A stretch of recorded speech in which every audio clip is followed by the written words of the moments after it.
Now, to matters, the members of parliament pay rise, and a bill proposing enhanced packs for MPs has sailed through a critical stage, paving way for its subsequent passage and assent. Now, MPs yesterday concluded debate on the Parliamentary Service Bill 2018, which they unanimously supported. Now, the controversial bill will now proceed to the third reading for amendments before the MPs can pass and send it to President Uhuru Kenyatta for possible assent. Now, President Kenyatta has vowed that we will not support MPs' move to raise their salaries rather. Now let's listen in to the MPs defending the demands before we speak to Koti Secretary General Francis Atwoli. Huyo mwananchi hangekuwa na shida hata kama unajilipa milioni moja kama yeye umemtengenezea yake. Lakini sasa jameni, mwananchi ni maskini. Hana hata ya kukula. Lakini akifungua gazeti anaona wajumbe wamejipatia pesa. You know, surely, and I say it, mimi, with respect, sitaki mimi vita na mtu.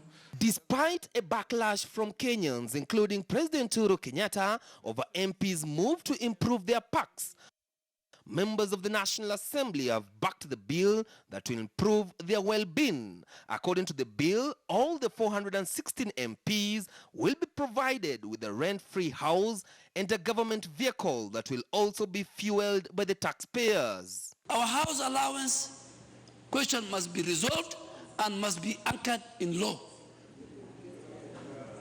Our mileage, when we go to our constituencies, has become a debate. We must anchor it in law. It's about welfare. Most of these members of parliament actually have four-wheel drives. But the question is it a luxury for a member of parliament? For us, it is a requirement. I would tell you, if I had good roads in my constituency, I would want to buy a Mercedes-Benz. People that we vet, appropriate money to, and do other things to, have more preference than members of parliament. Further, the bill seeks to anchor their allowances in law, get a diplomatic passport, as well as get an expanded medical cover away from the current one, which provides 10 million shillings in patient cover per family member and an expanded constituency outreach operation. I earn 540,000 with no mileage, and somebody doesn't think that I need to run around and represent the people of Mathare constituency. We will pass this bill and we ask the president, we respect you very much, but kindly on this one, tusamehe hata 8% ya VAT, ulileta ukatuwip tukapitisha. Why was it not important at that time to think about the tax burden on the people of Kenya? And we really must continue to support any effort to make Parliament truly independent, to make sure that Parliament has the necessary support to be able to do its legislative oversight role. There are many countries that if you hold a diplomatic passport, you don't need a visa. And Parliament is paying a lot of money on visa charges. The bill also proposes to give members of parliament powers to remove the commissioners of the Parliamentary Service Commission. If you have a commissioner who is not taking care of the interests of parliament, is this the same parliament that should be able to remove that person? I know I will be told that we are increasing our salaries. That is why there are no resources. How much can you accumulate from these salaries of members of parliament, even if we were to work for free? Even if you accumulate it for 10 years, would you even do 10 kilometers of road?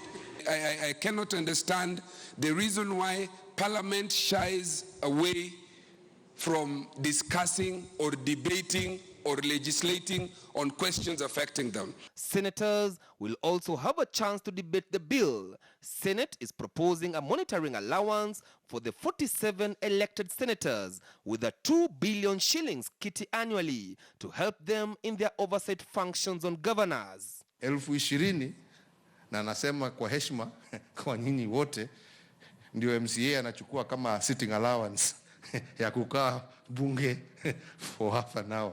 We must ask ourselves, surely, with all due respect, every one of us wants to live a good life.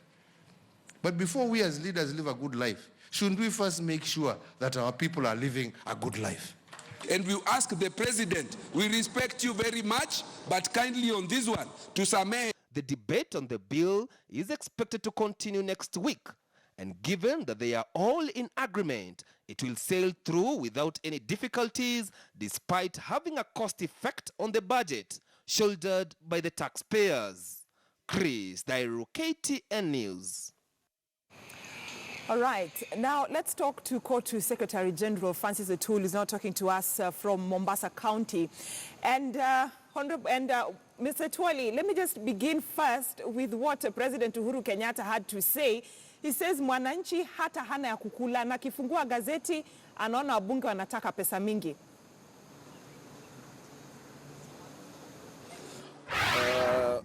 I think the president was right. Lakini what he didn't put in consideration is the culture of the Kenyan people. The culture of the Kenyan people that are represented by these members of parliaments have made the MPs to be banks. And this is what the MPs are not saying. They are hiding themselves under going through around their constituencies. It is very expensive to run those, their big cars and so on. But they are not telling Kenyans that's not the case. The case is related to handouts, the bad culture our people have developed. And this culture is extended to members of parliament themselves. Because members of parliament, they must either look for the president over the weekend or the deputy president for the handouts.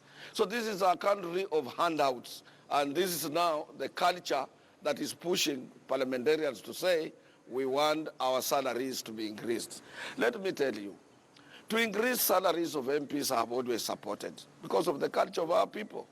But this time around, it is not opportune because if you put all economic indices, they are not adding up. If you look at the fiscal deficit as per the percentage related to our DP, is ballooning.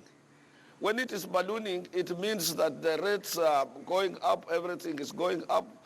It's unmanageable, even rents, say whatever. And we are not growing the economy. Just when Kibaki was going home, or when... Just hold on to that. When Kibaki was... Just hold on to that thought. When Kibaki was... Just hold on to that thought, because I'll be getting, then it comes to the wedge bill.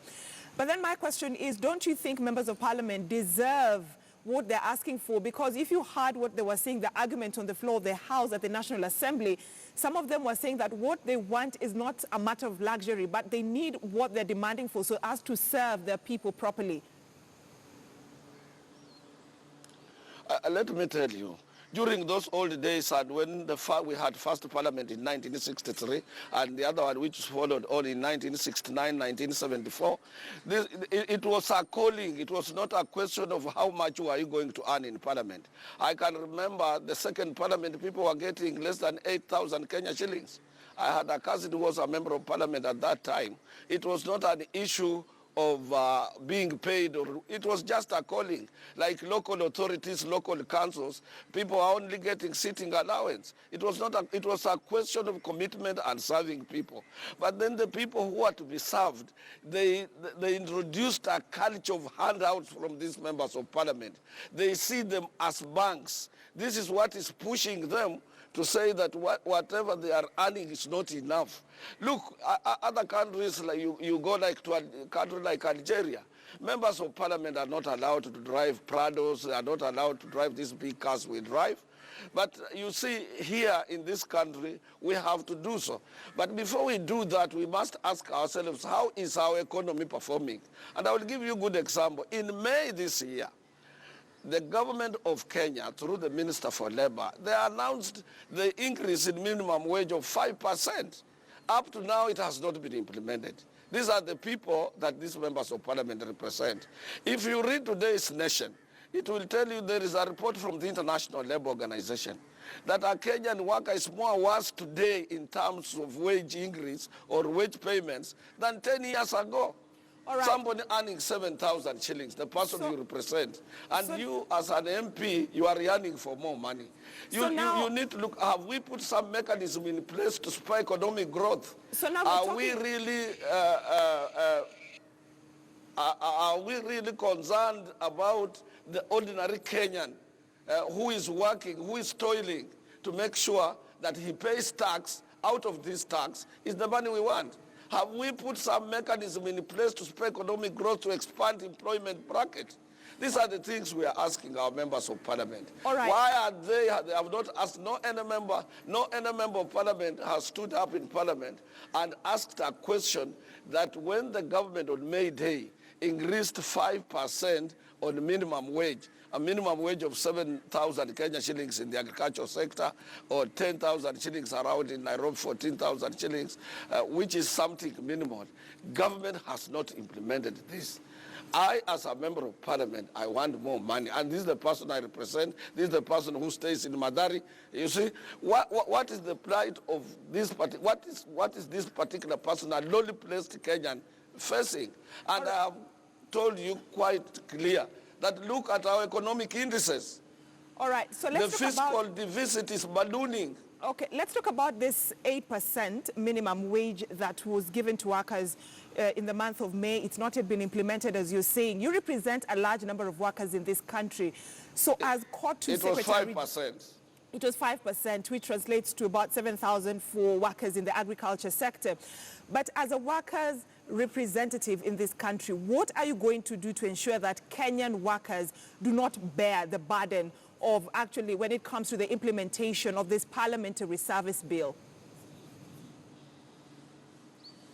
You know what, I respect our members of parliament very much. We have a committee in parliament in charge of labor and so on. We need to team up.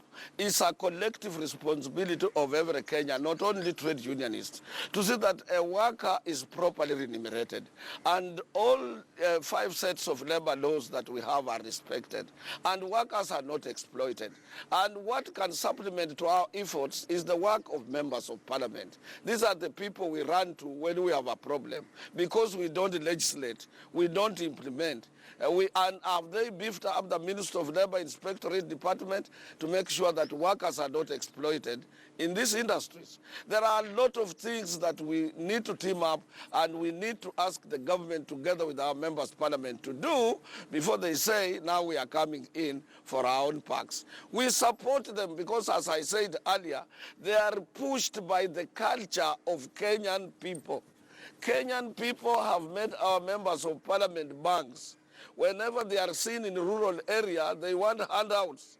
And this is what is pushing these our members of parliament to say they want more money. And I have told you that it doesn't end up to members of parliament alone.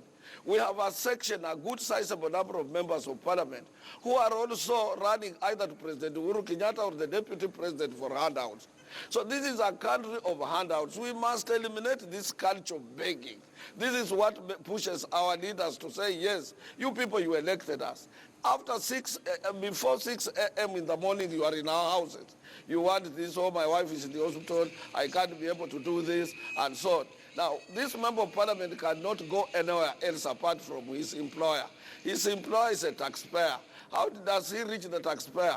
It's to legislate. And that is why they are in unison that they want their wages to be increased. What we are saying as Kenyans, let us change this culture of begging, making our members of parliament as if they are the banks, as if they are the only solution or circles to assist us.